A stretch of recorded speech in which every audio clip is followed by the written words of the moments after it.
21, 22, 23, 24, 25 et 26 secondes. C'est la durée de la dernière poignée de main entre Emmanuel Macron et Donald Trump lors du sommet de la paix pour Gaza. Mais ils n'en sont pas à leur coup d'essai. En 2024, réouverture de la cathédrale Notre-Dame, 17 secondes de poignée de main et ce n'est encore rien face à leur record, 29 secondes. C'était le 14 juillet 2017.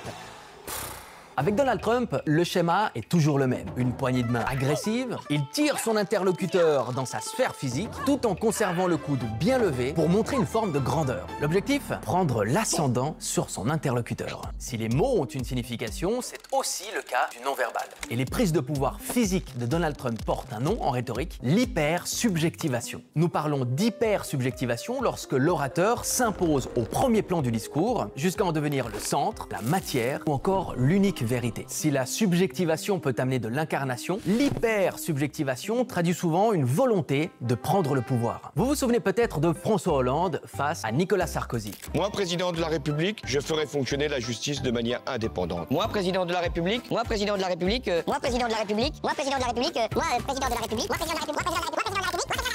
Cette anaphore, qui consiste à marteler en début de phrase les mêmes mots, a permis un effet d'hypersubjectivation. François Hollande s'est placé comme président avant même d'être élu. Mais revenons-en à Donald Trump et Emmanuel Macron. Petite anecdote pour comprendre pourquoi leurs poignées de main sont aussi médiatisées. Peu de gens le savent, mais le président français a beaucoup joué au piano. Ces années de musique lui confèrent une grande force dans les mains, ce qui lui permet de rivaliser avec l'agressivité de Donald Trump.